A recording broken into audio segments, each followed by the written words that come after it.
Hello and welcome to Challenge to Build. Today's review made possible by BestArc. They have sent me their new MIG welder that is on their lineup. Just recently I reviewed one of their plasma cutters and I was pretty impressed by that. So I'm really not expecting anything different with the welder. This is the MIG145. This is a lift arc TIG machine, stick welding machine, and MIG welding with flux core and or shielding gas. So quite a impressive little machine for the overall size that this is.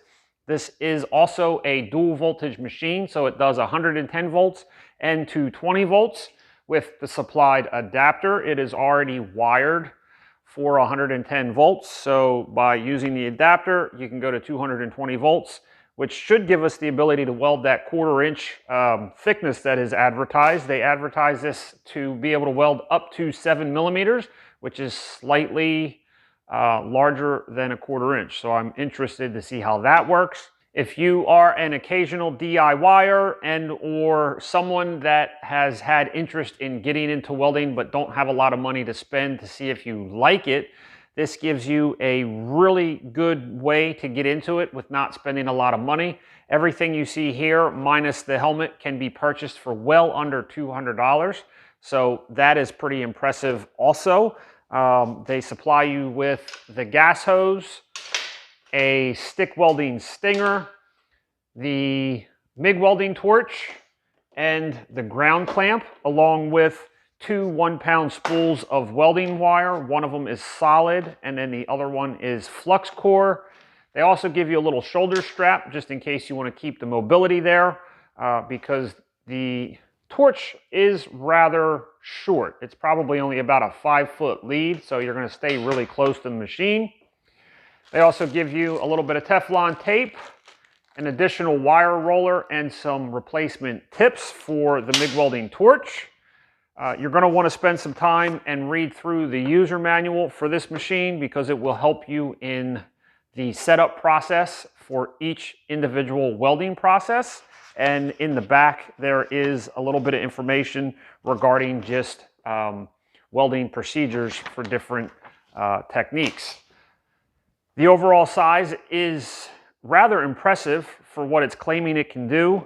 It's a pretty unique little design as well.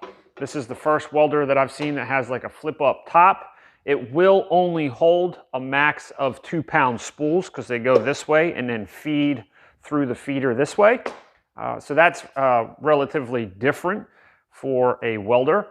Inside the flip-up hood, you will see a little bit of information regarding how to set up the machine with different rollers, wire speeds, and amperages for either steel and even stainless steel, depending on the gas that you're using. So you're going to want to take a look at that. I classify these welders as budget welders because for me, that's anything of about $500 or less. So like I said, it can be purchased for well below that price. I have a little bit of 1/8 wall 2x3 rectangle tubing we're going to weld on. I also have a little bit of 16 gauge mild steel for sheet metal.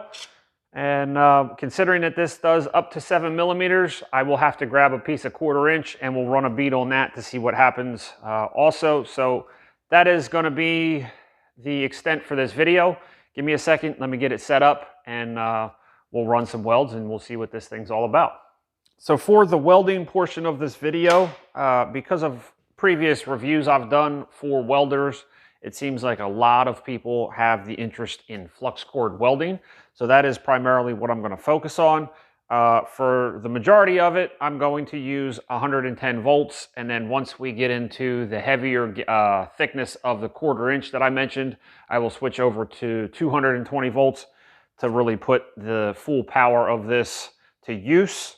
So with that, they supply this welder with some flux core wire. It is actually pretty heavy wire. This is 1 millimeter wire, which is equivalent to 0.40. So it's actually really heavy for the type of welding. It'll be okay for the 1/8 inch wall rectangle tube, but it is a little heavy for the sheet metal. But it's got a pretty unique setup here. It's a pretty simple design. And you want the wire to flow or spool off, I guess, like looking at it in the position that I am, it's going to be going counterclockwise. I haven't even turned it on yet, so I should probably do that in order to make this happen. Pretty ingenious little design here as far as the roller change. This is 1 millimeter, but on the roller, it's a simple cam lock. You righty-tighty, lefty-loosey applies. You pull it off. It's a squared drive roller, and each roller has numbers imprinted. So I'm going to switch it to the 1 millimeter roller, and we should be good for that. The tension for the spool is applied solely by the spring. I would like to see it be a little tighter. I already removed the tip and the torch nozzle, so I'm going to manually get this fed through here. Tighten up on the adjustment, and I'm going to go ahead and turn this on for the first time.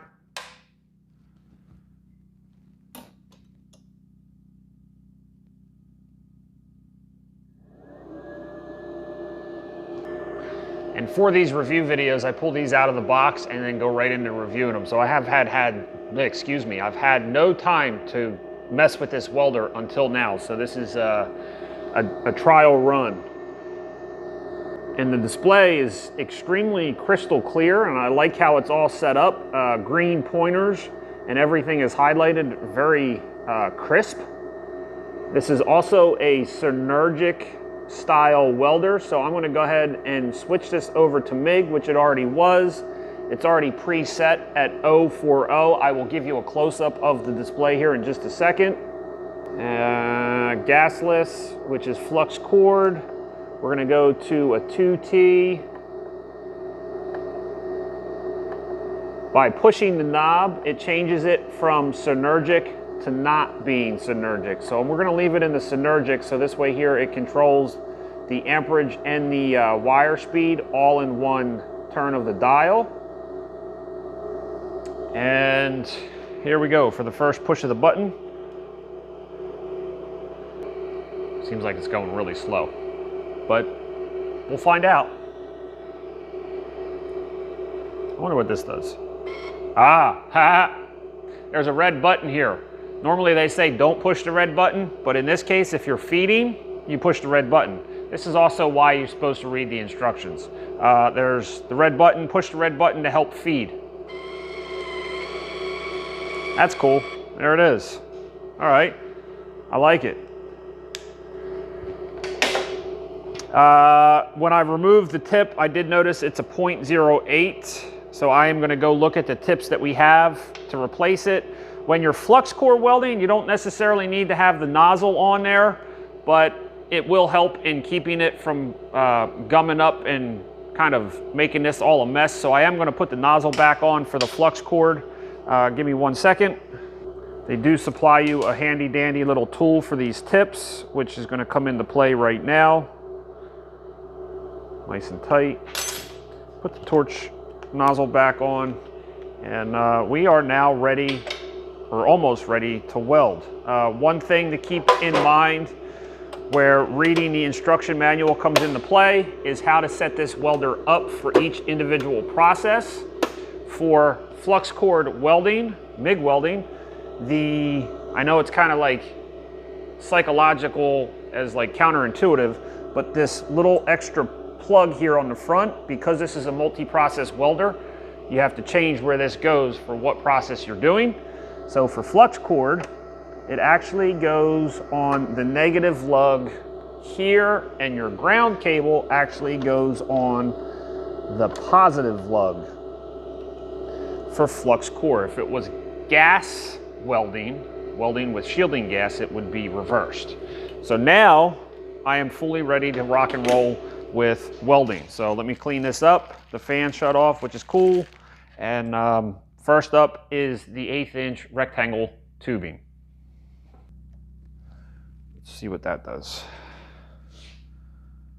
All right, so I'm going to leave about a 1/16 inch gap between the two. And here we go. First weld with the BestArc 145.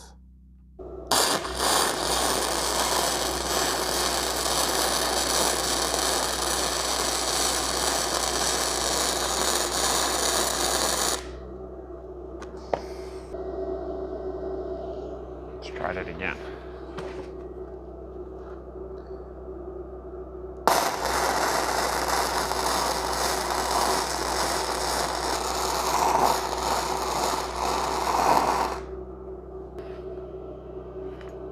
That is pretty impressive, I will say. Me personally, I do not do a lot of flux cord welding. I generally use a shielding gas because it allows you to have a much cleaner weld. But all things considered, that is not bad at all. It's definitely generating some heat. I'm going to continue welding.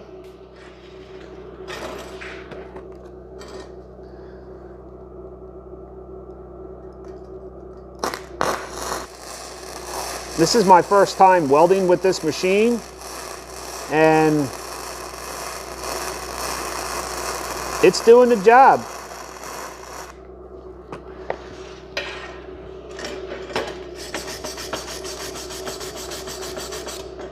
It's doing the job surprisingly well. It's amazing how much power and the overall efficiency of these little machines nowadays.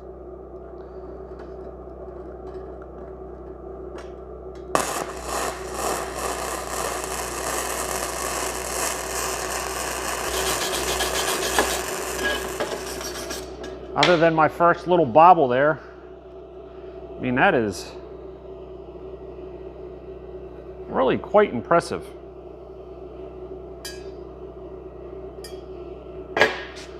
That was 1/8 wall 2x3 rectangle tubing using flux core. Just like anything else, it's going to take some fine tuning, figuring out the settings, synergic, not synergic, playing around with the actual dial. But I mean, it's welded. Huh. Things that make you go, And that was only on 110 volts. I think I'm gonna flip this thing to 220 volts and see what happens. All right, so now leaving everything basically the same. The only change has been in the input voltage. I've switched it over to 220 volts. So it registers 220 volts. We are gonna crank this thing all the way up. 145 and 21.2 V. And I'm gonna go after some 1/4 inch steel plate. Here goes nothing.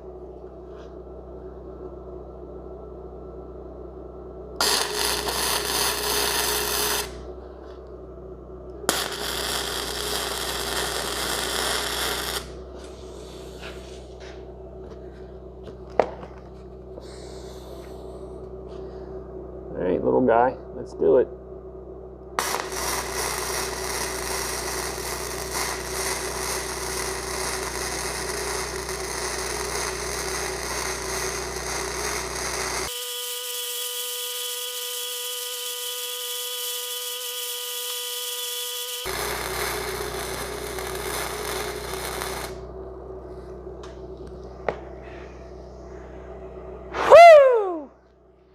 Test out the duty cycle on that sucker too.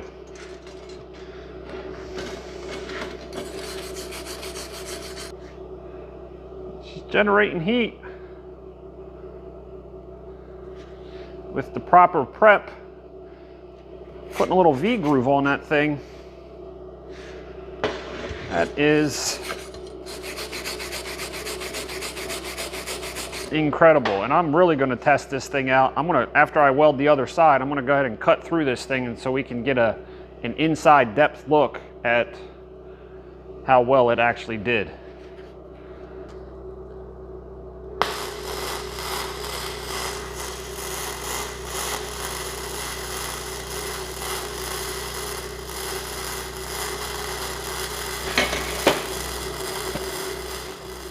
That's pretty impressive in my opinion. I'm gonna cut this open and let's take a real deep look at how much penetration we actually got. So now while the welds actually look really decent, the penetration, there's not a lot of heat penetration into the bottom 1/4 inch bar. I'm gonna give you a close-up of the Cutaway. I would probably say if the prep work was done in cleaning the metal and then also V'ing out some of the material on the 1/4 inch plate coming down, we would have definitely got a lot more penetration down into the plate. But I mean, considering that it's a small 145 amp welder, I am really impressed with the amount of heat that it is producing to get the welds that it is. I would also say preheating the bottom plate would have also helped as well. So not that it can't do it, but we do want to make sure that our welds are penetrating. Also, I will note this video is not intended to teach you how to weld. It's primarily just showing you the functions of the machine and seeing the overall capabilities of it. And so far, I am extremely impressed with the overall capability. Pulling it out of the box, you're gonna be like, really? It does that? 1/8 inch, no problem. 1/4 inch, I mean, it is welding it. We're having limited penetration into the bottom plate. So I'm gonna get kind of reset, tackle a little bit of sheet metal, and then wrap up this video. So I am now back to 110 volts and I have a little bit of 16 gauge sheet metal. I'm going to kind of do the same thing. I'm going to go for just a small little T-joint. See if I can't get this thing dialed in. Again, the wire size is going to hold me back. This is 040. It's definitely not the right wire for this, but this is what was supplied, so this is what I'm going to use, and here we go.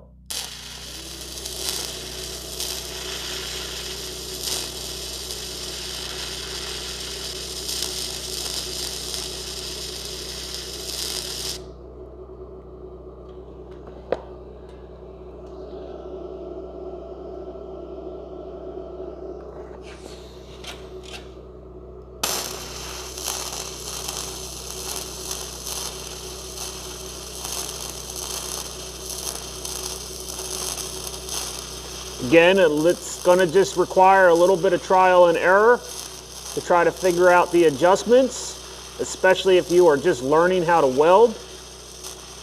Don't get too upset. You're going to be blowing holes and struggling. It's just trial and error, practice, practice, practice. But this machine is doing it. Surprisingly well, I might say. It's still fascinating to me how it all just works.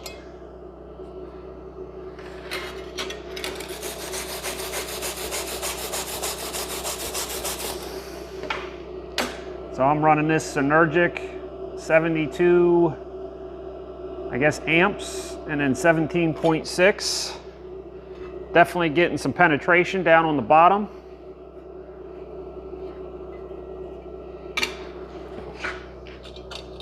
Here we go again.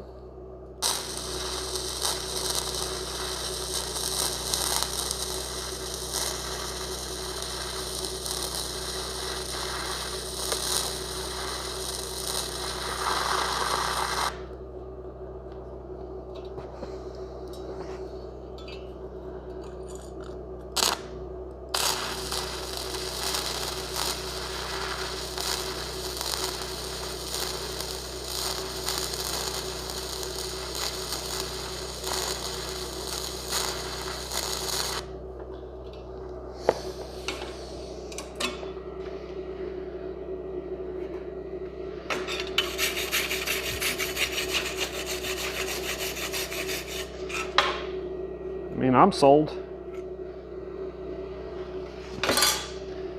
Kind of makes me wonder what this thing would do with some shielding gas and the proper size wire. Pretty cool. looks like a shark fin. So that's going to wrap it up for this review. I am thoroughly impressed with the overall performance out of the size of this welder. Like I said plenty of times before, it's going to take some time to learn the controls, figure out what speeds and what voltages are required for what metal. I know I didn't really touch on the stick welding or MIG welding with gas and then even the TIG welding. All of that will take time for you to learn. This machine, considering the capabilities of MIG welding with flux core, it would be very interesting to see the performance with the other processes, but I will leave that for you to find out.